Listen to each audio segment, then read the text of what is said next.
India पाक match Dubai के Sharjah stadium में चालू था। इंडिया मैच हारने की स्थिति में था। सब हिंदुस्तानी लोगों ने आशा छोड़ दी और टीवी बंद करके नाराज हो गए। लेकिन मुंबई में नागपाड़ा में एक औरत फिर भी बेचैनी से टीवी पर मैच देख रही थी। इंडिया मैच हार गई, लेकिन फिर भी उसकी बेचैनी कम नहीं हुई। ऐसा क्या देखना चाह रही थी जो वो देख ना सकी?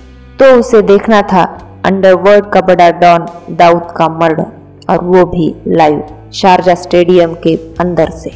और उसी लिए उसकी नजरें उस मैच पर नहीं बल्कि स्टेडियम में बैठे दाऊद पर थी। आप सब सुन के हैरान हुए होंगे कि अंडरवर्ल्ड डॉन दाऊद का मर्डर लाइव कैसे? वो औरत जो मुंबई में बैठी थी उसका उससे क्या संबंध था, और वो औरत कौन थी? तो यही से अपनी कहानी शुरू होती है, जिसका नाम है अशरफ खान। नमस्कार मित्रों, स्वागत है आपका किस्से कहानियों में। आज के वीडियो में हम लेके आए हैं आपके लिए एक ऐसी ही कहानी। अगर आप हमारे वीडियोस को पसंद करते हो तो सब्सक्राइब करना ना भूलें। अशरफ मुंबई की रहने वाली थी, एक आम परिवार से। बड़ी हुई तो घर वालों ने उसकी शादी तय कर दी, जिसका नाम था महमूद खान। महमूद दुबई में कोई बिजनेस किया करता था, ऐसा उसने अशरफ को बताया था। दोनों शादी के बाद बहुत खुश थे। महमूद दुबई में बहुत पैसे कमाता था और अपने बीवी को भी पैसे भेजता था। महमूद कभी दुबई तो कभी मुंबई में रहता था। ऐसे ही उनकी शादी को 5 साल हो गए। एक दिन अशरफ के पास एक फोन आता है। फोन उसके शौहर महमूद का होता है। वह दुबई से मुंबई आ रहा होता है। ये बात सुनकर अशरफ खुशी से पगला जाती है। जल्दी से तैयार होकर टैक्सी बुक करके एयरपोर्ट जाती है और अपने पति महमूद का इंतजार करती है। वो जब आती तभी उसके साथ 2 पुलिस गाड़ियां भी वहां आती है। फ्लाइट उतरते ही अशरफ महमूद को दूर से ही देख के हाथ हिलाती है। महमूद भी स्माइल देकर हाथ हिलाता है और तभी उन दोनों के बीच पुलिस की भीड़ होती है और बंदूक की गोली की आवाज सुनाई देती है। तभी कोई शख्स को एम्बुलेंस में डालकर एम्बुलेंस और पुलिस वहां से चले जाते हैं। अशरफ महमूद को ढूंढने लगती है, लेकिन वो उसे कहीं नहीं दिख रहा था।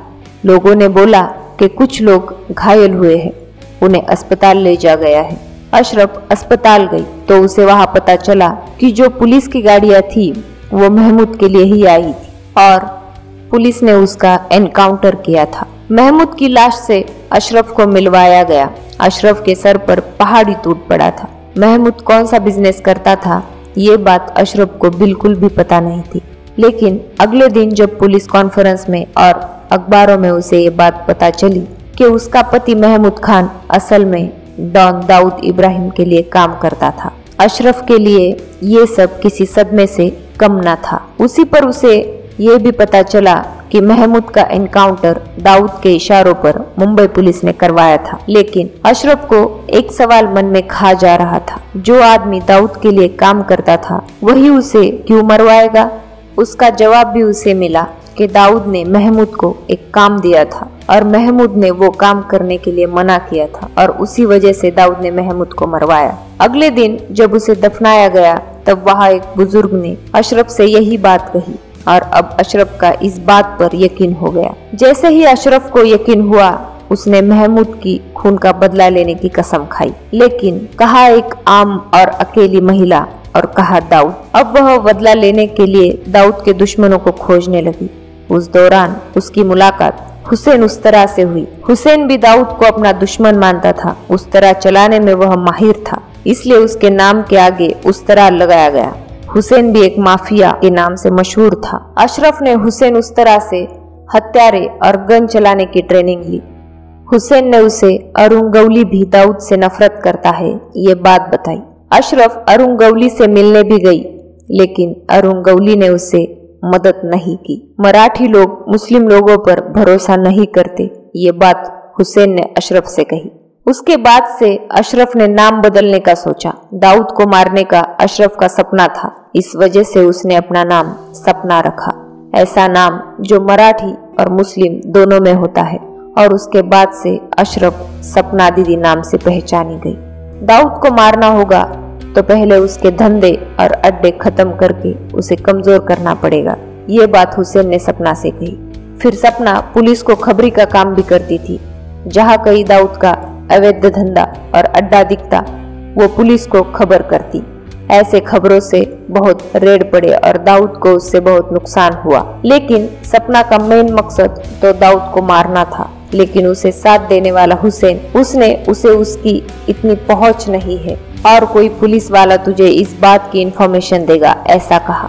आगे जाके सपना ने एक पुलिस ऑफिसर से शादी कर ली, लेकिन उसके पीछे भी उसका दाऊद को खत्म करने का मकसद था। उस पुलिस ऑफिसर ने भी सपना को बहुत मदद की। नेपाल के रास्ते से दाऊद के कुछ हत्यारे आने वाले थे। उसकी खबर सपना तक पहुंची। सपना खुद वह जाके उसने उनका बहुत नुकसान किया, लेकिन ये सब करके कुछ फायदा नहीं था, क्योंकि दाऊद तो बहुत दूर था और मकसद उसे मारना था। उसने कई तरकीबें अपनाई पर सब फेल थी। एक दिन ऐसे ही टीवी पर मैच चल रहा था और उसे उसमें दाऊद दिखा। वो मैच दुबई के शारजा स्टेडियम में चल रहा था। उसने पूरी जानकारी निकाली। वहाँ पर दाऊद हथियार लेके नहीं जाता था और यही सही जगह है जहाँ दाऊद को मारा जा सकता है। और यह मौका सपना दीदी को बहुत मुश्किल से मिला था। वो खुद जाना चाहती थी, लेकिन वो मुमकिन नहीं था। तो उसने उसके गैंग में शामिल कुछ लड़कों को भेजने का निर्णय लिया।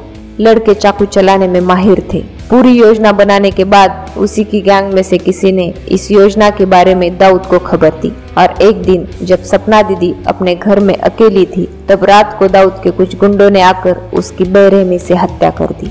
एक औरत होके भी उसने भारत के सबसे बड़े माफिया डॉन से पंगा लिया। अगर वो जीती तो दाऊद को चैन की नींद सोने नहीं देती। अपनी आखिरी सांसों तक वो अपनी प्रतिशोध की लड़ाई लड़ती रही। आप क्या सोचते हैं मुंबई के इस लेडी डॉन सपना दीदी के बारे में? कमेंट करके हमें जरूर बताएं। साथ ही लाइक, शेयर और सब्सक्राइब करना ना भूलें।